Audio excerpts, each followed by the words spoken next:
प्रिय साथियों, वंदे मातरम, जय बिहार। आज आपके बीच लाइव आने का कारण यह है कि पीछे हम लोगों ने बिहार की राजनीति के एक एक मुद्दे पर चर्चा करी है। हमने अपने अंधकार से अधिकार तक आंदोलन की बात की है। जो भी जनप्रतिनिधि चुनाव लड़ रहे हैं उनके सामने यह शपथ लेने की शर्त रखी है कि आप अगर जीतते हैं तो बिहार विधानसभा में आप शिक्षा, स्वास्थ्य, रोजगार को मूल अधिकार के रूप में संविधान में शामिल करने का प्रस्ताव पारित कराएंगे और केंद्र को भेजेंगे और बिहार में इस चीज की शुरुआत करेंगे। बहुत सारे लोग इस प्रस्ताव को सुनते ही उनका मुंह सूख जा रहा है, मुंह में दही जम जा रही है। सहमति है, लेकिन कोई जनता को उसका अधिकार देने के लिए आसानी से तैयार नहीं है। इसी बीच में हम लोगों ने यह तय किया था, मैंने यह आग्रह किया था अपने सभी बिहार के भाइयों, बहनों, माताओं, बहनों और बड़े बुजुर्गों से कि आप अपने क्षेत्र में नेता मत चुनिएगा, बेटा चुनिएगा। वह जो जात पात, धर्म, लिंग भेद से ऊपर उठ के पढ़ा लिखा, ईमानदार, सच्चा व्यक्ति हो, जो आपके क्षेत्र को जानता हो, क्षेत्र की समस्या को जानता हो और हर व्यक्ति की समस्या को हल करने का ताकत रखता हो, अधिकारियों को गाइड करने और अपने क्षेत्र को विकसित करने की सोच रखता हो। इस क्रम में आज मैं एक अनछुए पहलू पे बात करने के लिए आपके सामने खड़ा हूं। आज जबकि बहुत सारे जो राजनीतिक दल हैं, गठबंधन हैं, उन पे लगातार मीडिया फोकस कर रही है, परंतु एक बहुत बड़ा और सकारात्मक जो चेंज है, पिछले अपने कुछ वीडियोज में मैंने उस पर चर्चा करी है, वो है हमारे देश के हिंदुत्व के महान योद्धा और पुरोधा भाई शेर सिंह राणा का अपने पार्टी के साथ बिहार में प्रवेश। उन्होंने यहां आने के बाद में पूर्व सैनिकों, अच्छे अच्छे लोगों, वह लोग जो ईमानदार हैं, सदाचारी हैं, ऐसे लोगों को अपनी पार्टी में स्थान दिया। और यह एक कारण है कि बहुत ही जल्दी उनकी पार्टी, राष्ट्रवादी जनलोक पार्टी, ने इस बिहार की राजनीति में अपना स्थान बनाया। यह पार्टी जन सुराज से बेहतर सोच, बेहतर सामर्थ्य रखती है और बेहतर कर सकती है, बशर्ते जनता को इसका समर्थन मिले। चूंकि समय कम था तो इन्होंने, जो इनके पास में एक मौका आया, ऑफर था, तेजस्वी यादव, लालू प्रसाद यादव से अलग सोच रखने वाले उनके सुपुत्र तेज प्रताप यादव ने यहां गठबंधन का हाथ बढ़ाया और राष्ट्रवादी जनलोक पार्टी ने शेर सिंह के राणा के नेतृत्व में इस गठबंधन को स्वीकार किया। अब सोच सकारात्मक हो, बिहार की जनता के कल्याण का कार्य करना हो, तो इस नाते बिहार चुनाव में अपनी उपस्थिति दर्ज कराने और बिहार की जनता को के लिए संघर्ष करने के लिए भाई शेर सिंह ने और उनकी टीम ने एक बहुत ही शानदार जन कल्याणकारी कार्यक्रम रखा है। और उनकी टीम कम से कम अंधकार से अधिकार तक के आंदोलन को समर्थन देने को तैयार है। वह मानते हैं कि इस देश को मूल अधिकार मिलना चाहिए, जनता को स्वास्थ्य, शिक्षा और रोजगार एक अधिकार के रूप में मिलना चाहिए। मतलब कि अगर नहीं रोजगार मिला तो तुरंत ही उसको इस बात पे वो मिलेगा, बेरोजगारी भत्ता मिलेगा। शिक्षा सरकार देगी, चाहे जितना पढ़ना हो, और इलाज सरकार कराएगी, जैसा जैसा भी हो। इस कारण से चूंकि वह नए हैं, 10 सीटों पे उनकी पार्टी लड़ रही है, तो मेरे से जनता से कहना है इन कुछ लोगों को राष्ट्रवादी जनलोक पार्टी से बिहार विधानसभा में होना चाहिए। जो शिक्षा, स्वास्थ्य और रोजगार के मूल अधिकार की पैरवी उस विधानसभा में कर सकें, उस प्रस्ताव को तैयार कर सकें और बिहार की जनता को उसका अधिकार और राष्ट्र को उसका नेतृत्व प्रदान कर सकें।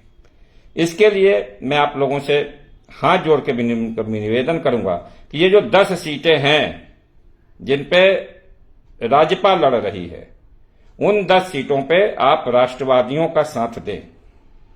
अगर आप राष्ट्रवादियों का साथ देते हैं तो आपको मिलेगा शिक्षा, स्वास्थ्य और रोजगार मूल अधिकार के रूप में, ना कि भीख के रूप में। जो लोग कहते हैं, एहसान जता रहे हैं कुछ गठबंधन वाले कि भाई हम आपको जो है रोजगार दे देंगे, पैसा दे देंगे, ये कुछ नहीं। आपको संविधान में मूल अधिकार मिलेगा कि आपको स्वास्थ्य, शिक्षा और रोजगार एक अधिकार के रूप में प्राप्त होगा। देश का हर नौजवान जितना पढ़ना चाहेगा उतना पढ़ेगा, बीमारी कुछ भी हो उसका इलाज करा के देगी सरकार, यह जिम्मेदारी उठाएगी और साथ ही हर प्रकार का रोजगार देगी योग्यता अनुसार।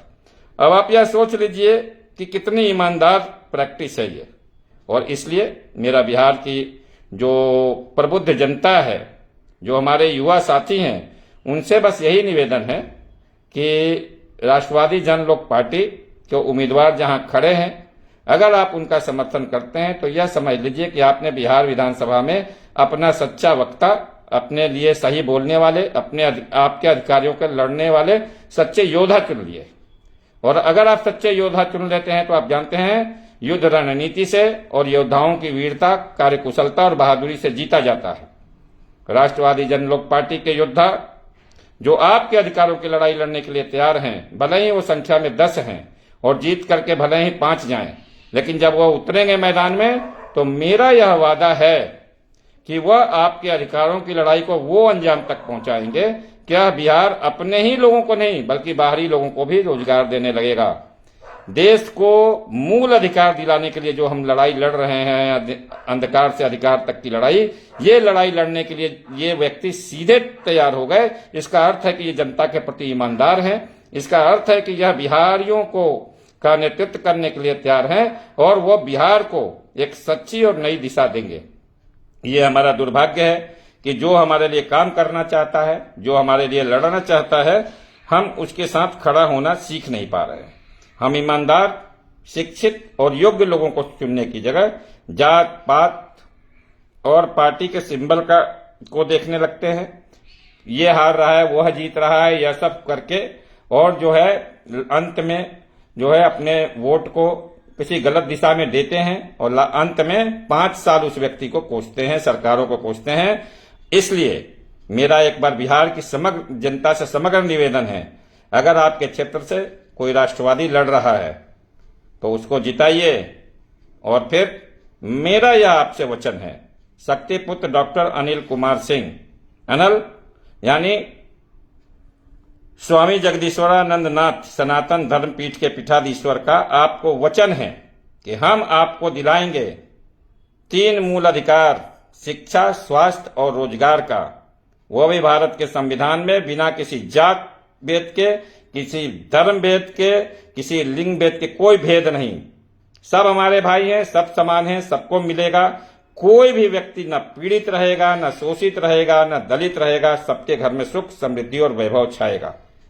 मेरा आपसे निवेदन है, हर प्रकार के जो पूर्वाग्रह है, जो सोच है, जो एक दूसरे की टांग खिंचाई है, उससे बाहर निकलिए और योग्यतम कैंडिडेट को, जो सबसे योग्य है, और मेरी नजर में ये राष्ट्रवादी बड़े योद्धा हैं, ये केवल आपके लिए लड़ रहे हैं, आपके हकों के लिए लड़ रहे हैं, इन्हें जिताइए। इनका चारपाई छाप है, आप चारपाई छाप को देखिए। ये जो खटिया छाप है, चारपाई छाप है, मनमोहन सिंह संदेश से लड़ रहे हैं। संदेश की लड़ाई बहुत बड़ी है। वहां मनमोहन सिंह जैसे राष्ट्रवादी के लिए क्या जगह है, आप खुद भी सोच सकते हैं कि 2 कैसे कैसे लोग लड़ रहे हैं, तीसरा व्यक्ति भी किस जांच का है। उसमें एक पूर्व फौजी, देश के लिए सीना पर गोली खाने वाला व्यक्ति, जो अभी आरा लोकसभा में भी अच्छा परफॉर्मेंस था उनका। तो मेरे को लगता है कि ऐसे मतलब कि महान व्यक्तित्व को जनता क्यों चुनेगी, जो विधानसभा में भी आपके लिए गोली खाने को तैयार हो जाए, जो आपके लिए बोली लगाने को तैयार हो जाए। क्या बिहार की जनता उसको चुनेगी? अगर आप उसको चुनते हैं, उस व्यक्ति को, उसके जैसे व्यक्तियों को, और सिवान, वैशाली और मतलब 10 जगहों से खड़े ये लोग, तो मुझे इस बात का यकीन है कि बिहार का भविष्य बदलेगा।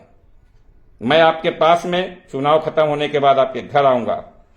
आपको आपके अधिकारों की जरूरत है। ये बिहार, इसने सदियों इस देश का नेतृत्व और रक्षण संरक्षण किया है। आज बिहार को जरूरत है एकजुट होकर के जातिवाद, धर्मवाद, लिंगवाद, संप्रदायवाद को ना कह करके शिक्षा, स्वास्थ्य और रोजगार का केवल मुद्दा नहीं, जो आपको दे सके, ईमानदारी से दे सके। जिसने पहले मट्टी चुरा के खाई हो, जिसने पहले जातिवाद करके लोगों के अंदर नफरत बोया हो, जिसके ऊपर भ्रष्टाचार के मुकदमे चल रहे हैं, वो केवल बोल सकता है, लेकिन वो किसी को कुछ नहीं दे सकता। जबकि राष्ट्रवादी केवल दे सकते हैं, उन्हें अपने लिए कुछ नहीं चाहिए। वो खड़े हैं केवल बिहार की जनता के लिए, वो खड़े हैं बिहारियों के हक के लिए, वो खड़े हैं सिस्टम में परिवर्तन के लिए। उनके साथ आइए, राष्ट्रवादी जनलोक पार्टी के 10 उम्मीदवारों को जिताइए। इसके लिए यह राष्ट्र, यह बिहार अपने आप को गर्व करेगा कि हमने राष्ट्रवादियों को चुना है, हमने ऐसे लोगों को चुना है जो जनता के लिए लड़ते हैं, जनता के बीच से आते हैं। आपका अपने बाल बच्चे हैं, आपके बेटे हैं, बेटियां हैं, और आपकी लड़ाई लड़ेंगे। बाकी लोग अपनी लड़ाई लड़ेंगे, क्योंकि जहां टिकट बिक्री होती है, जहां देख ही रहे हैं आरोप प्रत्यारोप, बड़ारा में देखिए, फलाने ने 10 करोड़ ले लिया, उसने 10 करोड़ दे दिया, 7 करोड़ दे दिया, 5 करोड़ दे दिया। तो जो इतना पैसा फेंक रहा है, क्या वो आपके साथ न्याय करेगा? आप खुद सोच लीजिए। मेरा आपसे निवेदन है, आप राष्ट्रवादियों को जरूर चुनें। जहां राष्ट्रवादी नहीं है, वहां सबसे ईमानदार कैंडिडेट को चुनें, वह जो आपके लिए काम करे, जो आपके बीच से आता है। मेरा एक बार फिर निवेदन है, जाति, धर्म और पार्टी की राजनीति छोड़ करके योग्यतम और सबसे ईमानदार और आपके लिए संघर्ष करने वाले कैंडिडेट को चुनिए। यही मेरा निवेदन है और यही सही लोकतंत्र है, सच्चा लोकतंत्र है। पार्टियों के कैंडिडेट भी जो अच्छे हैं, ईमानदार हैं, चाहे जिस पार्टी से हो, चाहे जिस वर्ग से हो, चाहे जिस जाति से हो, चाहे जिस धर्म से हो, उसको चुनिए, क्योंकि वो आपका अपना है, आपका भाई है, आपका बेटा है। उससे कोई फर्क नहीं पड़ता कि वो किस जाति समुदाय से आता है। योग्य होना चाहिए, आपके अधिकारों की रक्षा करने होने वाला होना चाहिए, जातिवादी नहीं होना चाहिए, चोर, भ्रष्टाचारी, रेपिस्ट, बलात्कारी, हत्यारा, अपराधी नहीं होना चाहिए। अगर ऐसा अच्छा कैंडिडेट आप चुन पाते हैं, तो फिर आप अपने आप पे गर्व करेंगे कि आपने बिहार को एक समग्रता ली हुई, ईमानदार, संघर्षशील और विकास करने वाली सरकार दी है। याद रखिएगा, हमारे पास मुख्यमंत्री के रूप में केवल एक विकल्प है, और वो है नीतीश कुमार। वैसा ईमानदार, वैसा संघर्षवान, वैसा मेहनती और वैसा विचारवान और दूरदर्शी नेतृत्व इस देश के पास नहीं है। बिहार के पास है। ये बिहार के लिए गर्व करने की बात है। उस व्यक्ति ने बिहार को गंदगी से निकाल करके, नाली में पड़े हुए बिहार को उठा करके चमकता हुआ सूर्य बना दिया है। आज देश के सिरमौर बनाने के प्रयास में उनको मजबूत करने की जरूरत है, उन लोगों को कमजोर करने की जरूरत है जो किसी भी हालत में नीतीश कुमार को हटाना चाहते हैं, इस देश के बिहार के विकास को रोकना चाहते हैं। नीतीश कुमार को रोकना मतलब बिहार के विकास को रोक देना, बिहार के जनता के अधिकारों को छीन लेना। इससे पहले कभी भी महिलाओं को कोई हक नहीं मिला।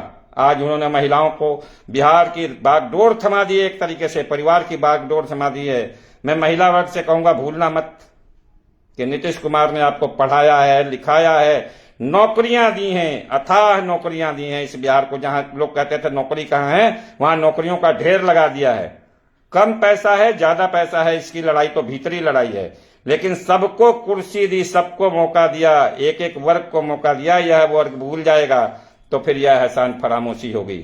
लोगों को व्यापार के लिए पैसा दिया। इसलिए मैं यह कहूंगा, आप ईमानदार व्यक्तित्व, ईमानदार चरित्र और साहसी और विजनरी नेतृत्व को चुने। यही मेरी आप लोगों से प्रार्थना है। जय बिहार, जय बिहार, जय बिहार।